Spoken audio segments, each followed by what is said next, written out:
breaking news, the White House unleashing an all-out assault on Germany over a right-wing political party.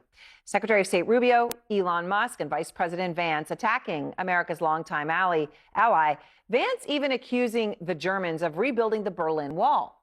This came after Germany's domestic intelligence agency classified the far-right political party in Germany, the AfD, as extremist, which makes it easier for them to have surveillance on it.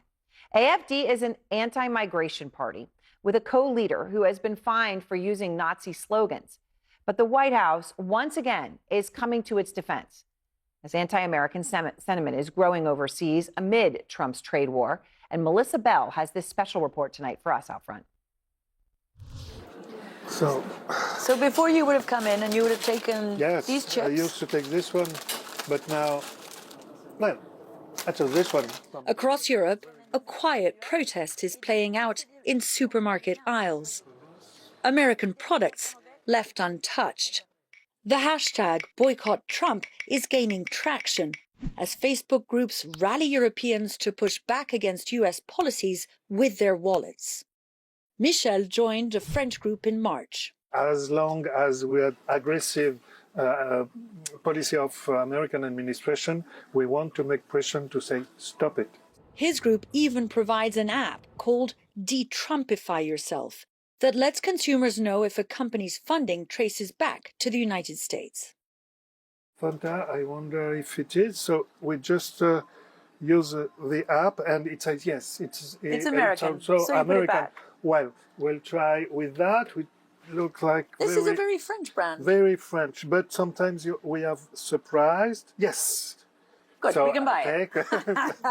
But sometimes you get surprises because you find that a company that you thought was French has in fact been bought by an American group, and that's the point of the app. Exactly. One recent survey in France found that 6 out of 10 people support consumer boycotts of US goods.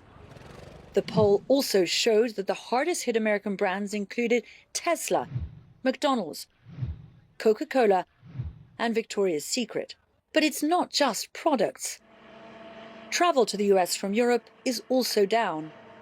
In March, visits dropped 17% compared to the same time last year. It's changed the way we travel. It's changed the way we consume. There's hesitation and fear about going to the United States. Stop Trump! So Guylaine, who asks us not to use her last name as she has family in the United States, joined a small group of American protesters on Thursday. Donald Trump has got to go! Hey, hey! Ho, ho! Just here in Paris, there have been 3 anti-Trump protests in as many weeks, including this one, at the heart of what is a traditional day of demonstration here in Paris, the May Day protest, with a decidedly American feel. Now, this group include not just Americans who live here, but also some of their European allies and American tourists who've just taken a day off of their vacation to make their voice heard.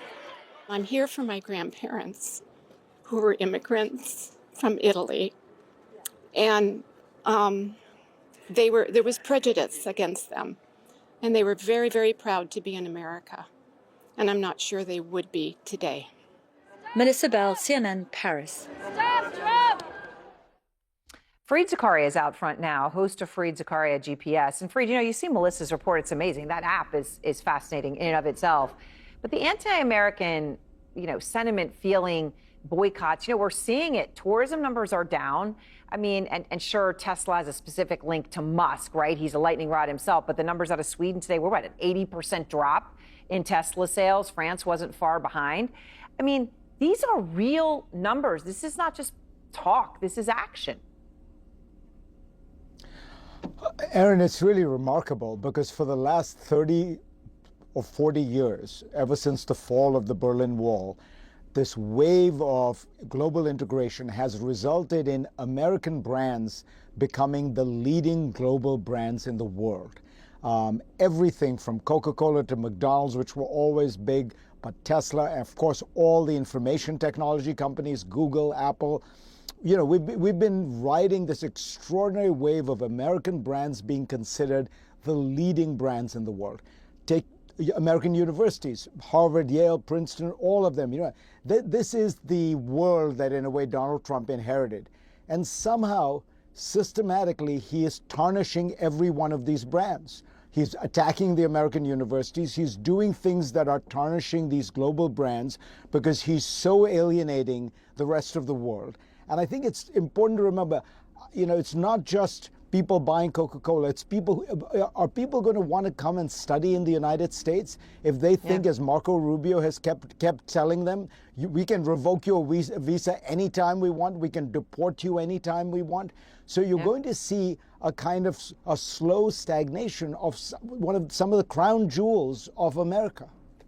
I remember the book Cities on a Hill. I think it was back in the 80s, but I still remember reading it and even getting to the point, what Los Angeles stands for to the country and to the world, what America stands for. Harry Anton was looking at some numbers this week, Fareed, to this point of what America stands for.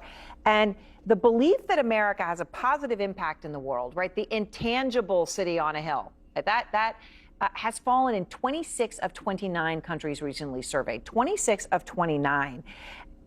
I know it's impossible to answer this question, fully at this moment, but what's your feeling on this as to whether the United States can recover, even if the tariffs become a bad memory and Trump really does move on past it? No evidence he will. But even if that happens, is the damage permanent?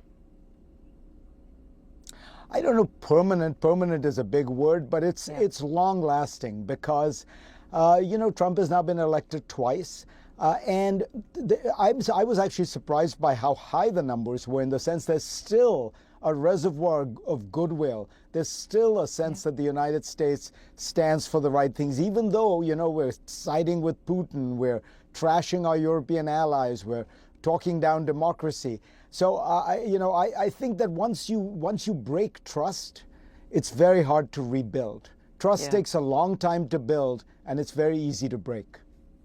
So I mentioned the issue going on with the AfD right now. Marco Rubio, Elon Musk, J.D. Vance have been attacking Germany and Europe overall, but Germany in particular after the country's domestic intelligence agency classified the far-right political party AfD as extremist. Now, that makes it easier for them to surveil it, but they have now classified it as extremist. This is a party that the individuals I just mentioned, and certainly Musk and Vance, have defended again and again, right? It's an anti-migration party. The co-leader's been fined for using Nazi slogans.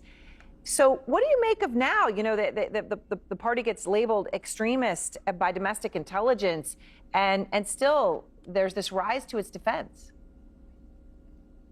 Well, what I'm most struck by, Aaron, is that Donald Trump, for much of his first term, in fact, I think it was in his, maybe his first inaugural, the first speech he gave at Davos, Elon Musk recently at the World Government Forum in Dubai, they talk about how we are not going to tell the rest of the world how to run their affairs. We've had enough of these liberal internationalists going around telling the world how to run their affairs. Well, then it turns out, here they are lecturing Germany on how it should handle very sensitive issues of free speech and such.